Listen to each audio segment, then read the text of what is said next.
Well, you can't really talk about the early second wave of the women's movement without talking about lesbian feminism. We're not even allowed to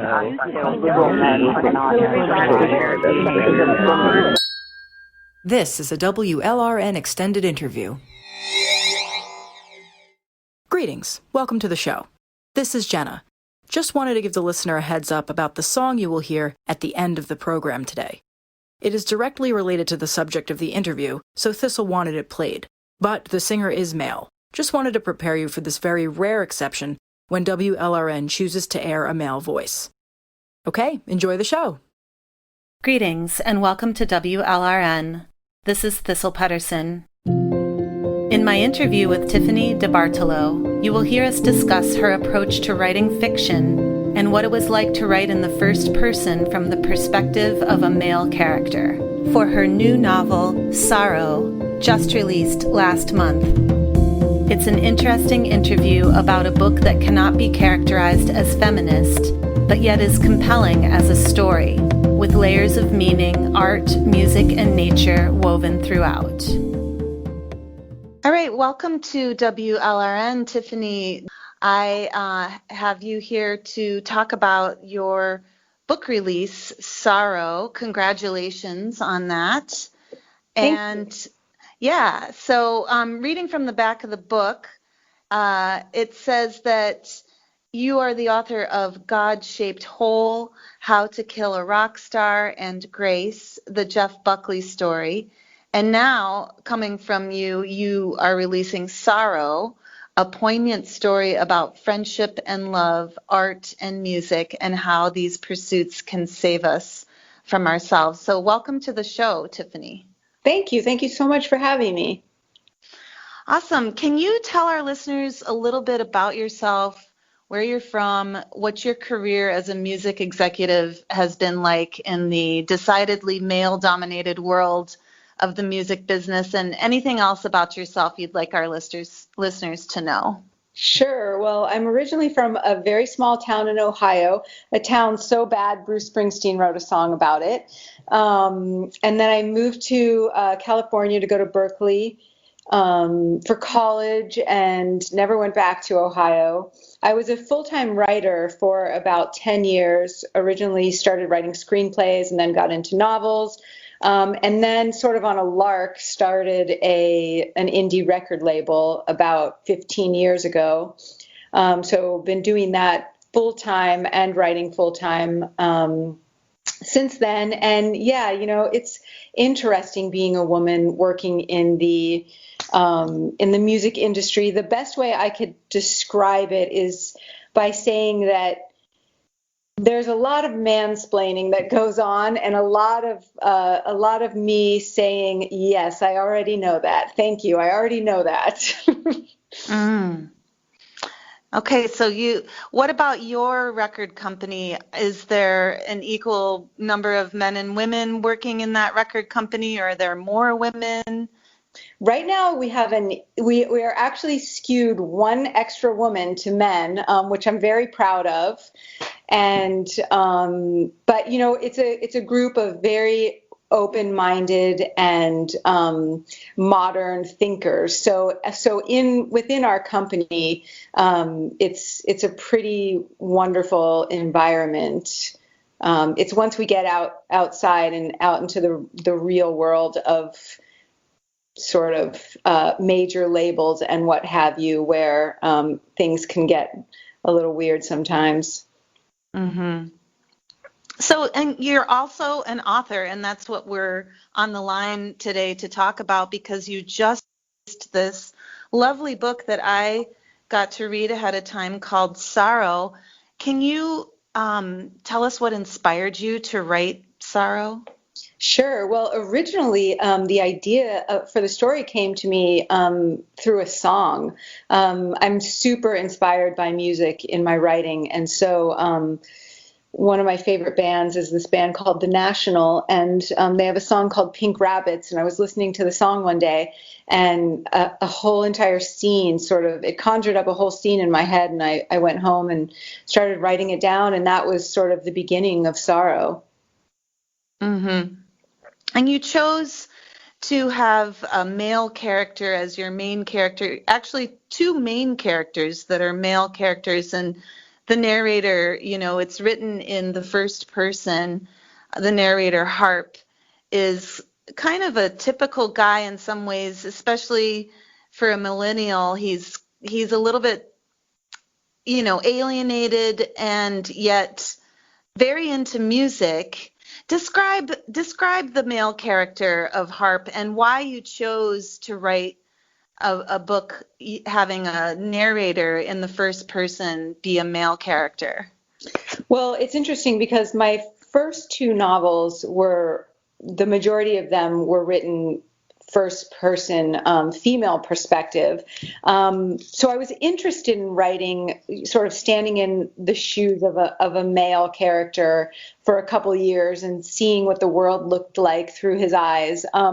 But I will say that when I started writing the book, I was originally writing in the main female character's point of view. And I got a few chapters in and I realized that if I continued if I continued the story through her eyes, nobody was going to understand Harp. And it felt important to me that he be understood and that we understand what was going on inside of him. And so I ended up switching perspectives. And if I were going to describe him, I would describe him as a really sensitive man who doesn't really know where to put all that sensitivity in the world in which he lives.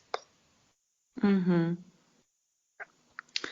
Yeah, and I think, I've heard through the years in doing feminism that there's often this idea that men who are sensitive and are not performing masculinity the way that they are expected to kind of get shafted in society, and they also are suffering from gender roles. And would you describe Harp as a man that's suffering from his masculine gender role that's assigned to him, and he just, he wants to play music, he wants to be in the woods, connected to nature? It's not really, he's not like into hunting in the woods. He's very spiritual, Yes, he's definitely not watching football on Sundays. I'll say that. And I really, it was a beautiful thing to stand in his shoes and see the world through his eyes for that reason, because I really did recognize him as somebody who struggled with what it meant to be a man, given where he came from and sort of the masculine father that he had, but just having all of this softness inside of him that he wanted to explore. And I think the way he explored that was through music and through connecting with nature and through love. And I think that's something that I've gotten a lot of emails and letters from men who've read the book and have really responded to that and sort of connected with that aspect of his character in terms of it making them feel less alone in their sensitivity, which I love. Is this a book written for men or written for women? I don't write for men or for women. I just tell stories, and whoever connects with them. But I certainly hope that that men will appreciate and love this story as much as women do. I think generally my readers tend to be more women than men, but I don't want to limit to them. Mm-hmm. And so Harp is real sensitive, but he's also kind of an asshole, like yeah. I don't want to give the story away. It's a great story, and I love all of the art that's intermixed, like the symbolism of the cage and at the art show that he made. And it's really there are many layers to the story itself. And so when you said that about being a storyteller and not necessarily, writing for men or for women, but just because you've got a story to tell, that really resonates. But yet, I want to point out that Harp, because we're a feminist radio station, and you call yourself a feminist, Harp does kind of have some asshole tendencies in his character. What and his best friend as well, that I would say are kind of like typical male behaviors. Can you talk about that a little bit? Yeah, sure. Well, and I agree with you. Although I will say that I felt like as I was being Harp, as I always feel like when I'm writing a character from the first person point of view, that I am them, it's kind of like an actor stepping into a role. And so I believe that I feel what they feel, and I try to understand where they're coming from. And for me, what I saw in Joe, that, from the outside looking in, I say, yeah, you're right. He was such an asshole. And that is mainly the reason why I chose to write from his point of view, because imagine what a bigger asshole he would have looked like if we only saw him from October's point of view. But I also really connected to his humanity and felt like I could forgive him for his assholeness, because it came from a place of insecurity and of trauma and abandonment and insecurity. And it was so interesting for me to explore that and find so much compassion for him because of that. Mm-hmm. So if you're not writing for men or women, and you're writing to tell a story, is there a purpose to this story? Is there like an underlying message that you'd like readers to hear? I think for me, what would be meaningful that readers take away from this story is connecting to Joe in a way that connects them to their own humanity and makes them feel less alone. I feel like my favorite kinds of art, whether it be book or a song, it's something that makes me feel less alone. And if I could do that for somebody reading a book, that means a lot to me. And I also feel like there's an aspect to the theme of this book of just really taking a look at your life and finding your courage. I think that a lot of people don't follow their hearts. They don't listen to their hearts, and that's what gets them into trouble. And that's what sort of turns people into assholes, really, is not doing what your soul is begging for you to do. And so if anything, I hope that people read this book and ask themselves if they're listening to the voice in their soul and following that, because I think it's a good way to live. Yeah, definitely. You are listening to WLRN. Is there a favorite scene that you'd like to describe for our listeners in the book? There's so many, with all the art that's intertwined with the plot line and the story. Do you have a favorite scene? One of my favorite scenes in the book is the scene after the night of the birdcage exhibit, where Joe sort of realizes what the exhibit was about, and he goes over to October's house and they talk about it. I don't know what it is about that scene that really moves me. And I think my other favorite scene in the book is the scene where, well, actually I can't say it. It's a spoiler alert, my other one. Mm-hmm. But yeah, I love that scene about the birdcage a lot, because discovering what that exhibit meant to Joe was something that I discovered as the writer of the story, as he was discovering it, which seems kind of unbelievable, but I don't plot things out when I'm writing, and I discovered that when he discovered that, and so it really moved me to see the connection between what she did and what it meant to him, and ultimately what her intention was with that piece. Mm-hmm.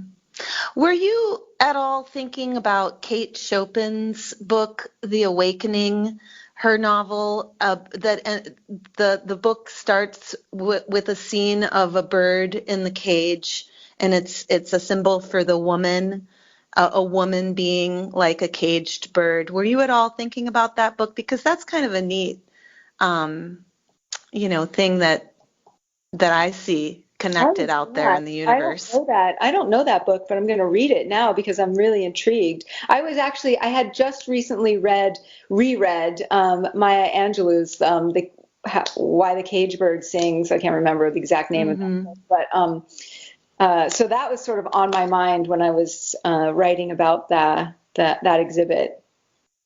Yeah, you should definitely read The Awakening. It's every feminist should. It's about a woman who it was written back in the 1880s or something like that. So wow.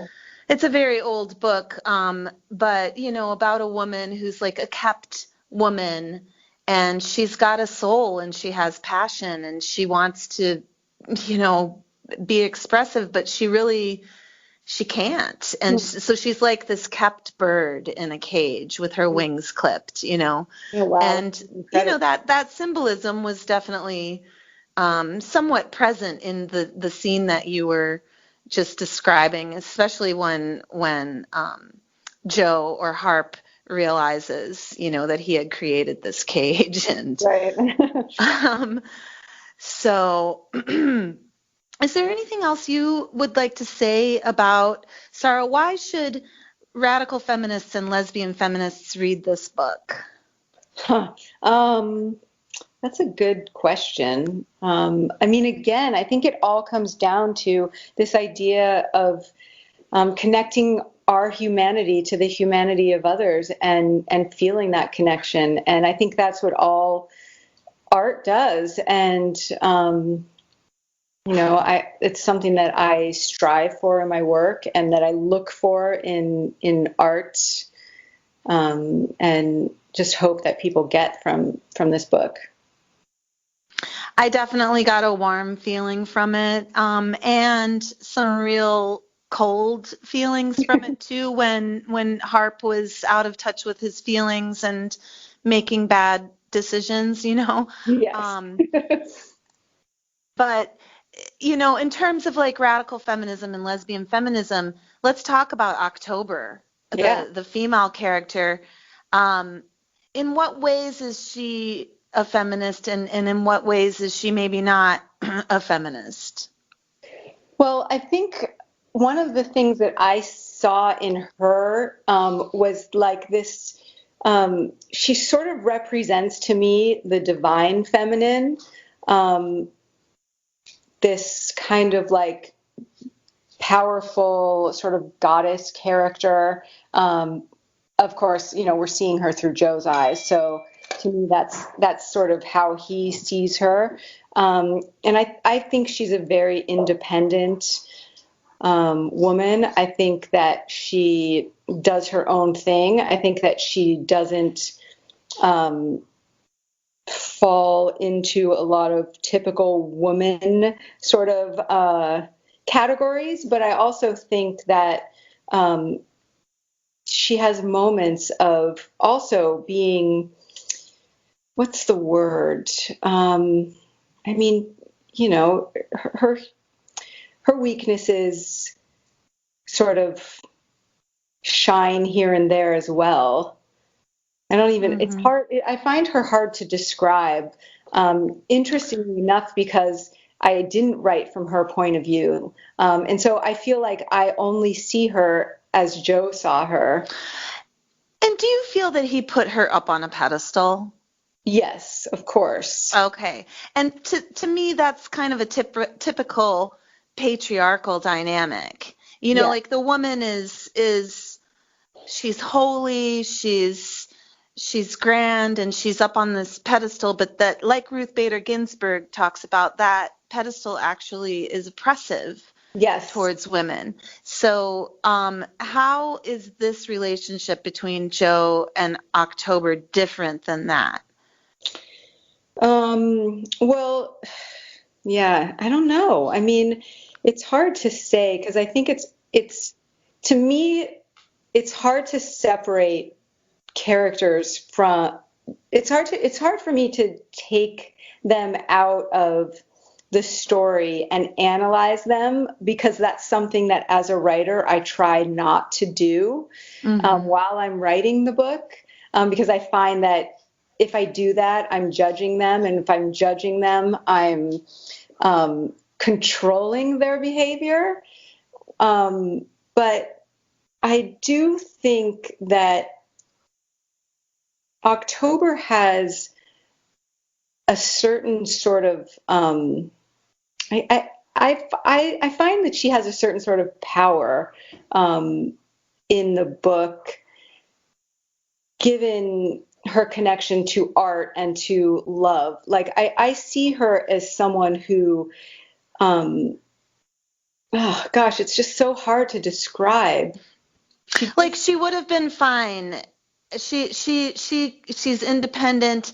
I mean, I don't want to give away parts of the plot either, and so spoiler alert, but life goes on. She's not completely, she would have been okay by herself. Yes. Right? She's a strong woman. She has her own career.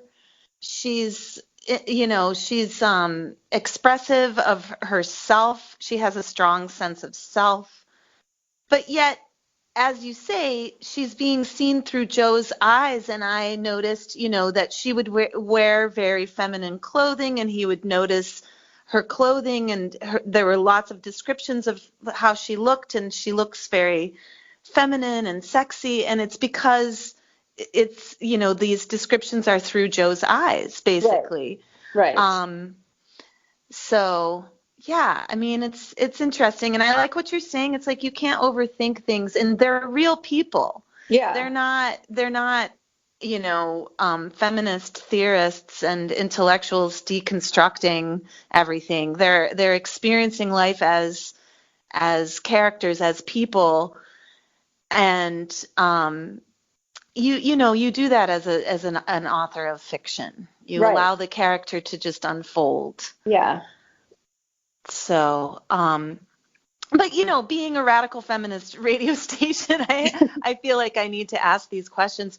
I mean, I recommend the book to our listeners because it's just so beautiful. There's just so much texture to it. It's just a joy. It's a joy to read the descriptions and everything. And all the art. One thing I will say too is that's been really interesting with this book that you may be interested in is just how many, like every single interview I've done about this book, male or female, asking the questions, they've all asked me, how hard was it? You're the only person, actually, by the way, who hasn't asked me this question. How difficult was it to write from the point of view of a man? And my first instinct is to get so angry about that and just say, did anyone ever ask Tolstoy, like, oh, wasn't it really hard to be Anna Karenina? I bet not, Right. It's just such a funny thing that people think it's so strange that a woman could write from the point of view of a man. Mm-hmm. Interesting. Yeah. Well, congratulations on the release of Sorrow. It's a beautiful book. Is there anything else you'd like to say before we sign off? Not really, just that I really appreciate your time and your questions, and it was great to talk to you.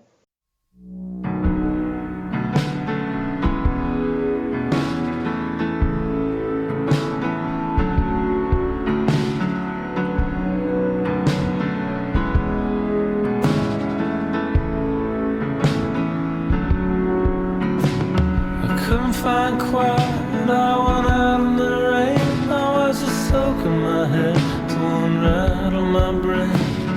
Somebody said you disappeared in a crowd. I didn't understand that, I don't understand now. Am I the one you think about when you're sitting in your fainting chair drinking pink rabbits? Am I the one you think about when you're sitting in your fainting chair drinking pink rabbits? And everybody was gone. Staring down the street cause you were trying not to crack up. It wasn't like a rain, it was more like a sea. I didn't ask for this pain, it just came over me. I love a storm but I don't love lightning. All the water's coming up so fast, it's frightening. Am I the one you think about when you're sitting in your fainting chair drinking pink rabbits? Am I the one you think about when you're sitting in your fainting chair drinking pink rabbits? And everybody was gone. I was staring down the street cause I was trying not to cry. I was solid gold, I was in the fight. I was coming back from what seemed like a road. I couldn't see you coming so far. I just turned around and there you are. I'm so surprised you wanna dance with me now. I was just getting used to living life without you around. I'm so surprised you wanna dance with me now. You always said I held you way too high off the ground. You didn't see me, I was falling apart. I was a white girl in a crowd of white girls in a park. You didn't see me, I was falling apart. I was a television version of a person with a broken heart. You didn't see me, I was falling apart. I was a white girl in a crowd of white girls in a park. You didn't see me, I was falling apart. I was a television version of a person with a broken heart. And everybody was gone. You were staring down the street cause you were trying not to crack up. And Bone and Drag was still on. Now I only think about Los Angeles when the sun kicks out. Now I only think about Los Angeles when the sun kicks out.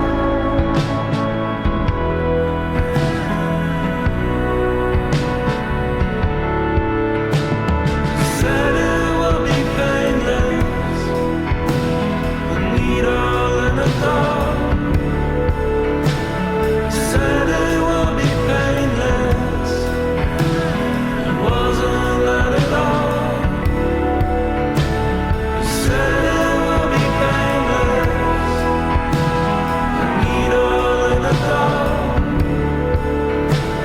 Said it will be painless, it wasn't that at all. Said it will be painless, the needle in the dark. Said it will be painless, it wasn't that at all.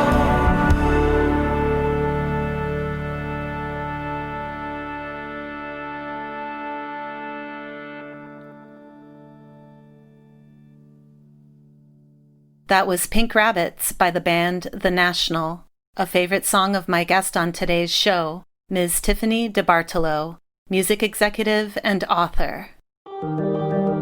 Thanks for tuning in to my interview with Tiffanie DeBartolo, author of the recently released novel Sorrow, a work of fiction about art, music, friendship, love, and redemption. Thanks for staying tuned to WLRN, your feminist volunteer-powered radio station. I'm Thistle Pettersen, signing off for now.